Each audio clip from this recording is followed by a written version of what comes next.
Amigos brasileiros, eu nasci em setembro de 1934. Tenho 91 anos e 7 meses. Já vi muita coisa neste país no período desses anos da minha convivência. Em 1930, eu ainda não era nascido, houve uma revolução no país, porque o Brasil era comandado pelos coronéis de barranco. E o povo, em modo geral, o povo pobre, sofria demais. E Vargas assumiu o poder por 15 anos. Criou uma Constituição, fez uma Constituição e derrubou os coronéis. E com isso ele adquiriu uma grande briga, uma grande encrenca, né? Aí ele construiu o Partido Trabalhista Brasileiro, PTB, e governou por 15 anos. Criou a Petrobras, criou a ferroviária, criou tantas coisas que o Brasil não tinha. Começou a industrialização, que só era... Não tinha nada de indústria. Mas ele ficou do lado do pobre. Criou a legislação trabalhista. Aí foi onde ele começou a ser perseguido pelo cidadão que tinha um jornal no Rio de Janeiro e era jornalista e empresário, Carlos Lacerda. Era o maior perseguidor de Getúlio Vargas. Era, não, foi.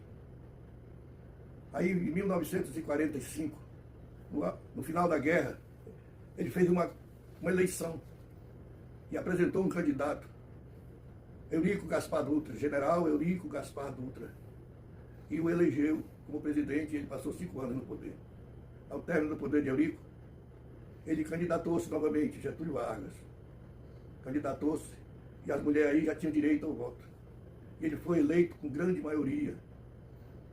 Aí piorou as coisas para o lado dele, porque ele botou em prática aquilo que a Constituição, ele tinha criado na Constituição, o direito trabalhista. Ele criou 8 horas de trabalho, 13º, férias, e assim por diante.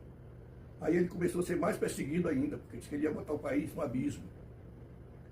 Mas em 1954, eu já era grande, eu já era rapaz, ele veio a Manaus inaugurar, a pedido do empresário que construiu a Brasil Juta, a famosa Brasil Juta, e o primeiro hotel 5 estrelas, Hotel Amazonas. Ele veio inaugurar essas duas entidades, que eram do mesmo dono. Quando ele voltou para o Rio de Janeiro, lá mataram um oficial do Exército. Parece que foi dentro do palácio. E acusaram o presidente como mandante. Aí as Forças Armadas se viraram contra ele e deram um prazo para ele renunciar e se exilar. Senão ele estaria preso. Ele disse que nem se exilava e nem estaria preso. Porque ele era um homem do bem e ele era o homem até o fim da vida. Então, como ele não tinha para onde escapar, ele suicidou-se, mas deixou uma carta dizendo que o pai dos pobres tinha ido embora, mas deixava a história, e deixou mesmo. Aí, nunca mais teve paz no Brasil. Era só confusão por cima de confusão. O vice-presidente que assumiu chamava-se Café Filho. Aí botaram logo um ditado: Getúlio morreu e Café ficou no fogo. Então, passado uns anos, o Brasil passou por nova revolução e assumiu os militares. Mas que deviam melhorar a situação do país, piorou. Deixaram uma dívida impagável do FMI e uma inflação de mais de 1000% ao ano. Ninguém sabia o que fazer. Cortaram 3 dos cruzeiros não sei quantas vezes. Aí resolveram entregar para o civil. Fizeram um acordo com aqueles que estavam exilados, que eles tinham forçado ir para o asilo. Os políticos que estavam exilados. Vocês voltam, mas vocês não botam a gente na justiça pelo que foi feito de errado. E assim foi feito. Entregaram o poder, mas o Brasil estava no sufoco. Diga o Sarney o que ele passou. Criou até um tal de gatilho, porque ele não sabia o que fazer. Coitado do Sarney. Mas ao término do governo Sarney, apareceu o salvador da pátria, Fernando Collor de Mello, o caçador de marajás. Mas ele era o pior marajá. Tomou o dinheiro do povo todinho. E as empresas pequenas faliam tudinho. como eu fui um deles. Fui vítima. Uma pança que eu tinha no banco eu perdi. Agora, uns 40 anos, 30, 40 anos depois, aparece um caipira vindo do Nordeste, com pouco estudo, nunca sentou numa faculdade, no banco de uma faculdade, mas muito inteligente, enviado por Deus, com certeza. Aí, e não me falha a memória, não sei bem que ano foi, ele foi eleito. E até que foi bem recebido durante o primeiro mandato. Mas no segundo, ele já começou a ser perseguido porque acharam que não era possível um operário estar dirigindo eles a vida toda. E mais tarde ele elegeu a sucessora dele. E quando foi no segundo mandato dela, tomaram-lhe o poder dela. A direita. Getúlio tinha criado a Petrobras, tinha criado aquela que faz avião, como é o nome? Embraer. A Embraer, tinha criado tanta coisa. E essas coisas. Aí, no governo Lula, ele descobriu o pré-sal, pagou as dívidas externas que estava devendo cabelo da cabeça para o FMI, que os militares tinham deixado assim. Ele pagou as dívidas. E o Brasil cresceu. O Brasil só tinha carroça, gente. Só tinha carroça, bicicleta. Hoje até os cachorros têm carro. No governo do PT, no governo da esquerda. Só não tem carro eu, porque não é porque eu não posso não, porque eu já me acho com muita condição de dirigir. Então, começaram a perseguir cada vez mais esse cidadão, que tem duas coisas que pesam na vida dele. Uma é de não ser nunca sentado num banco de faculdade, ser um caipira, e outra é de trabalhar em benefício dos pobres. Então acuso ele de comunista, de ladrão, de tudo quanto as máquinas, acabou com o emprego do pequeno, do pobre, do homem que não tem sabedoria.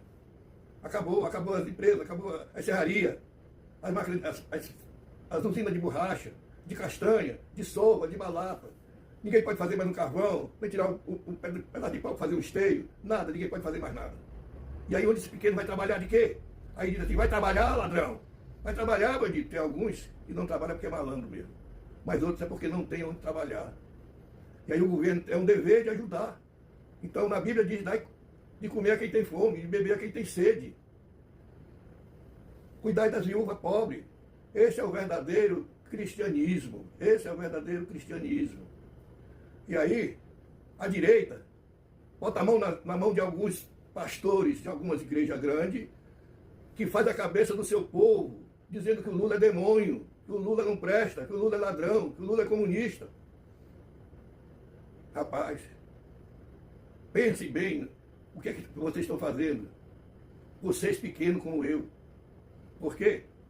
Assim fizeram com Jesus. Disseram para Jesus, longe de mim estar pensando, comparando Lula com Jesus, longe disso. Mas fizeram com Jesus assim. Disseram até, de Nazaré vem alguma coisa boa. Aí Jesus fazia milagre, curava, levantou até defunto. Mas mesmo assim, o povo virou contra ele, porque fizeram a cabeça deles. Na hora que ele foi preso, disseram, solta Barrabás, que era um ladrão, um assassino. Solta Barrabás e crucifica Jesus. Não é assim que estão gritando pro Lula? Solta Bolsonaro e prende Lula. Bolsonaro vendeu uma parte da Petrobras, vendeu 3 refinarias, vendeu tanta coisa, o Vale Doce, e só não vendeu a Embraer porque, por milagre, mas já estava em negócio. E quase venderam também a Petrobras. E querem voltar para o poder. A força e da marra. Mas o povo está muito iludido, enganado. Sabe quem está por trás disso? Chama-se Satanás. Porque são lobos cobertos de lã, levando o nome de Deus em vão. O Lula dificilmente fala em nome de Deus. Por quê? Ele é político e sabe que no meio da política existe coisa que não deve falar. Está só ocupando o nome de Deus porque ele também não é um santo, não. Não estou dizendo que ele é santo. Todo mundo tem direito de errar. Mas de todos os brasileiros que já passaram pela política brasileira, do meu conhecimento, só teve 2. Getúlio Vargas e Lula. Agora, meu filho, é com vocês, eleitor. É com vocês. Bote a mão na consciência e vejam. Olha só, a esquerda é de Satanás. Mas aí a Bíblia diz assim, onde está o teu coração? Está o teu tesouro. Onde está o meu coração e o teu? É do lado esquerdo. O coração é verde e amarelo? Ou é vermelho? Né? O sol é amarelo e verde, né? Não é vermelho, não. Quando Deus se manifestou para Moisés, lá na sarça, foi em forma de verde e amarelo, foi de fogo. Quando ele se apresentou para os discípulos, o Espírito Santo foi em forma de quê? De língua de fogo. Ele está na Bíblia, que ele é Deus, é fogo consumidor. Então é vermelho, meu filho. Vermelho é poder. E o Lula criou um partido, PT, com letras vermelhas e uma estrela, a estrela de Davi. Eu creio nisso.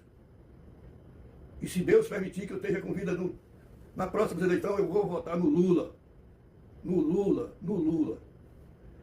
E peço para os meus amigos e inimigos também, que ponham a mão na consciência e vejam se eu estou falando mentira ou se estou falando a verdade. Eu não me identifico com medo de represália. É só isso que eu tenho para falar para vocês.